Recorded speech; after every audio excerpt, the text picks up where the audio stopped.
أيها الأسد قد حق الجهاد إن الحمد لله والصلاة والسلام على رسول الله أما بعد মুক্তিযুদ্ধের চেতনার নামে এই কুফরি সংবিধানের অনুসরণে তাগুত সরকার নতুন এক ধর্মের প্রবর্তন করেছে।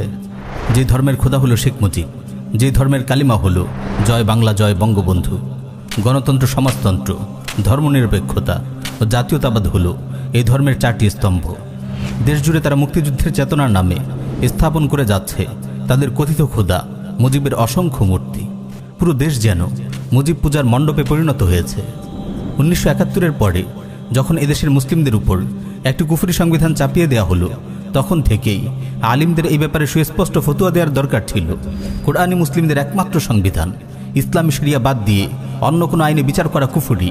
এই ঈমান বিধ্বংসী নাপাক সংবিধানকে শ্রদ্ধা করা, এই আইন বাস্তবায়ন করা সুস্পষ্ট কুফরি।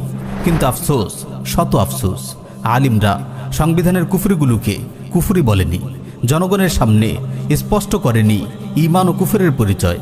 তারা গণতন্ত্রের শিরককে মানুষের সামনে স্পষ্ট করেনি, ধর্মনিরপেক্ষতার কুফরকে স্পষ্ট করেনি, সমাজতন্ত্র জাতীয়তাবাদের গুমরাহিকে স্পষ্ট করেনি। বরং তাদের অনেকেই প্রকাশ্যে বলেছে আমরা এই সংবিধানকে শ্রদ্ধা করি, যার ফলে মানুষের সামনে ঈমান ও কুফর গুলিয়ে গেছে। আজ অর্ধশত বছর ধরে এদেশে কুফরি শাসন চলছে।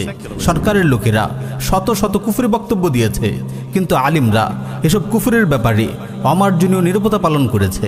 ফলে ঈমান ও কুফরের সীমানা তাদের সামনে থেকে মুছে গেছে। অবশেষে আজ এমন অবস্থা দাঁড়িয়েছে, এই কুফরি সংবিধান, এই মুক্তিযুদ্ধের চেতনা একটি পরিপূর্ণ ধর্মে পরিণত হয়েছে। আজ শত শত মুসলিমের বাচ্চা এই মুজিব ধর্মের অনুসারী। আজ আপনি যদি তাদের বলেন কোরআনের কথা, হাদিসের কথা, রাসূলের কথা, তারা উল্টো আপনাকে শোনায় সংবিধানের কথা, মুক্তিযুদ্ধের চেতনার কথা। আপনি যখন কোরআনের দোহাই দিয়ে তাদের খোদা মুজিবের মূর্তির বিরোধিতা করেন, তারা সংবিধানের দোহাই দিয়ে বলে মুজিবের মূর্তি স্থাপন করা সংবিধান সিদ্ধ। এটি তাদের নাগরিক অধিকার, এটি তাদের মুক্তিযুদ্ধের চেতনা। মুসলিমদের ট্যাক্সের টাকা খরচ করেই তারা মূর্তি বানাবে।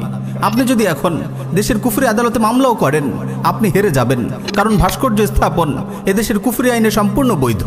যুগ যুগ ধরে কুফরকে কুফর বলা হয়নি, শিরককে শিরক বলা হয়নি। এই অপকর্মের ফলাফল ভুগতে হবে যুগ যুগ ধরে। প্রজন্মের পর প্রজন্ম এই কুফর ও শিরকের শৃঙ্খলে গোলামের জীবনযাপন করবে, কিংবা এই কুফর শিরকে গ্রহণ করে কাফির মুশরিক হয়ে যাবে। দেশের কোটি কোটি মুসলিমদের উপর শিরকি সংবিধান চাপিয়ে দেয়া শেখ মুজিব নামের এক মুশরিককে যখন জাতির পিতা বানানো হয়, তখন এই জাতি কিভাবে তাওহীদের পথে চলতে পারে? মনে রাখবেন, শিরকে শিরক না বলা, কুফরকে কুফর না বলার চেয়ে বড় অপরাধ আর কি হতে পারে? আজ দেশের অনেক হক্কানি ওলামায়ে কেরাম শেখ মুজিবের মূর্তি স্থাপনের বিরোধিতা করেছেন। আল্লাহ তাদের শক্তি ও সাহস আরও বাড়িয়ে দিন। কিন্তু বাংলাদেশে কি এই প্রথমবারের মতো মূর্তি স্থাপন করা হচ্ছে? ৭১-এর পর থেকে হাজার হাজার মূর্তি নির্মিত হয়েছে বাংলার মাটিতে। এদেশের সংবিধান কুফরি সংবিধান, এদেশের সংবিধান শিরকি সংবিধান, এদেশের সংবিধান আল্লাহদ্রোহী সংবিধান।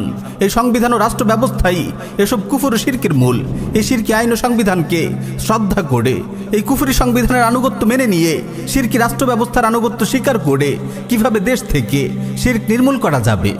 আমাদের কথিত কিছু সালাফি ভাইয়েরা তো এই তাগুত সরকারের অধীনে জিহাদ করারও মিথ্যা স্বপ্ন দেখেন। এই মুশরিকদের অধীনেই আপনারা তাওহীদ প্রতিষ্ঠা করবেন? এই শিরকি সংবিধানের আনুগত্য মেনে নিয়ে আপনারা তাওহীদ প্রতিষ্ঠা করবেন? নাউযুবিল্লাহি মিন যালিক। এর চেয়ে বড় আত্মপ্রবঞ্চনা আর কি হতে পারে?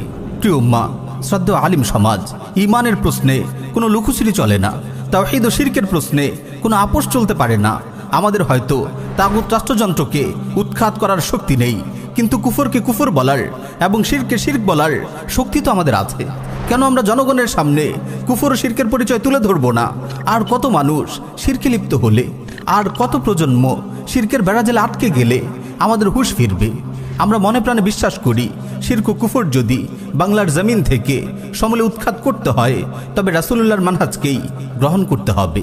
কাফেরদের শেখানো গণতান্ত্রিক কর্মসূচি হয়তো সাময়িকভাবে শিরকের এই জোয়ারকে কিছুটা বাধাগ্রস্ত করবে, কিন্তু দীর্ঘমেয়াদে এই শিরকি প্রতিষ্ঠিত হয়ে যাবে বাংলার জমিনে।